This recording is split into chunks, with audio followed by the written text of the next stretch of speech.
আচ্ছা, ছেলেদের ইমোশন নাকি বাইক, এটা কি আসলেই সত্যি? না, আমি দেখছি যে কিছু ছেলে সারাদিন খালি বাইকের মানে বাইক নিয়ে একটু বেশি আরকি লাফালাফি করে। আ একটা জিনিস দেখা যায় যে একটা ছেলের বাইক আছে বাট আরেকটা ছেলের বাইক নাই। তো তখন আসলে ওই ছেলেটার কাছে খারাপ লাগে। বাট আমি যতটুকু জানি বা আমার কাছে যতটুকু মনে হয়, আমি যতটুকু দেখছি যে ছেলেদের ইমোশন হচ্ছে বাইক। এটা কি আসলে সত্যি কথা?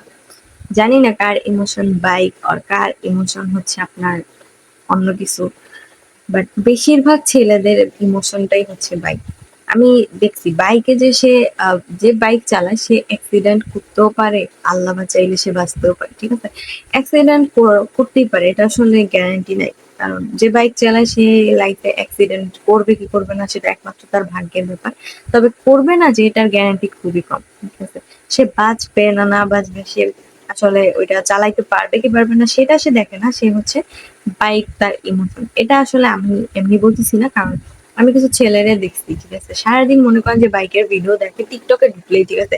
জাস্ট হচ্ছে আপনার আমার সামনে খালি বাইকের ভিডিও গুলো আসে অ্যান্ড কিছু ছেলে স্ট্যাটাস দেয় অথবা হচ্ছে আপনার টিকটকে পোস্ট করে যে বাইক ইমোশন। তো আমি জানি যে একটা ছেলের ইমোশন হচ্ছে বাইক, বাট আপনারা যে মানে অ্যাক্সিডেন্ট করতে পারেন সেটা কি আপনারা জানান? কি দরকার সুস্থ শরীরে ব্যস্ত করার বলুন তো? শুধু আপনি তো আপনার কিছু হবে না, ঠিক আছে? আপনি অ্যাক্সিডেন্ট করলে আপনার হয়তোবা কিছু হবে না, আপনি মরে গেলে চিন্তা করবেন যে মরে গেছি তো কি হইছে? But bike emotion. কিন্তু একটা কথা চিন্তা করবেন, আপনার ফ্যামিলির কি হবে? এটা কখনো ভেবে দেখছেন? যে আপনার ইমোশন বা আপনার ইচ্ছার জন্য আপনি আপনার ফ্যামিলিকে শেষ করে দিবেন, এটা কখনো হয়? একটা ফ্যামিলি আপনার বাবা-মার তখন কি হবে? এটা কখনো ভেবে দেখছেন?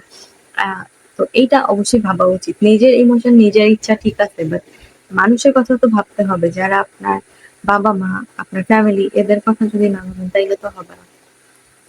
আমার ঘরেও একটা আছে, ঠিক আছে? সারাটা দিন বাইকের ভিডিও দেখে। সো এইজন্যই আমি আসলে শেয়ার করছি আপনাদের সাথে যে এই ছেলেদের ইমোশন বাইক। বাট আমার কোনো কিছু মেয়েদের ইমোশন বা মেয়েদের শখ আছে যে বাইক চালাবে। বাট আমার এমন কোনো ইচ্ছা নাই। আমার ইচ্ছা একটু ডিফারেন্ট। তো আমার কি ইচ্ছা সেটা আপনাদের সাথে পরে শেয়ার করি। এখন শেয়ার করলে আবার কিছু মানুষের ভালো লাগবে না। তো যাই হোক, এখন না শেয়ার করি, বাট পরে কখনো একদিন আপনাদের সাথে শেয়ার করব। যাই হোক, সো সবাই ভালো থাকেন, সুস্থ থাকেন। আর বাইক ইমোশন ঠিক আছে, বাট নিজের খেয়াল রেখে অবশ্যই চালানো উচিত জিনিসটা। হাতে পাইছেন, আমি এমনও কিছু ছেলেরা দেখছি, ঠিক আছে? বাইকের চাবিটা জাস্ট হাতে আসতে এমন টান মারে, মানে বিশেষ করেন চালায় ওরা, আমার কলিজাটা কাঁপে। যখন আমার সামনে দিয়ে যায় না, আমার কলিজা কাঁপে যে কি রকমের চালাইতেছে আল্লাহ, এটা যদি পড়ে ওর তো কিচ্ছু থাকবে না শরীরে। এটা কখনো চিন্তা করছেন বলেন? চালান ঠিক আছে, সমস্যা নেই। কিন্তু এইসব কারণেই অ্যাক্সিডেন্টটা হয়। কি দরকার এত জোরে চালানো? আস্তে চালান, সমস্যা কি? আপনার কি কাউরে দেখাইতে হবে? নিজে বেঁচে থাকতেই অনেক কিছু। নিজের জীবন আগে নাকি মানুষের দেখানো আগে বলেন তো? নিজে বেঁচে থাকলে বহুত দেখাইতে পারবেন। সমস্যা নেই। কিন্তু অবশ্যই মানে নিজের দিকটা দেখতে হবে যে নিজে পারবেন কিনা চালাইতে। আস্তে চালান। হাতে বাইকের চাবিটা পাইছেন, এখন টাইনা শেষ করে দিবেন। এটা কখনো কইরেন না। নিজের ফ্যামিলির কথা অন্ততপক্ষে একটু চিন্তা করেন। তো যাই হোক, সবাই ভালো থাকেন, সুস্থ থাকেন। আল্লাহ হাফেজ সবাইকে। আবার পরে কোনো ভিডিওতে দেখা হবে। Bye bye.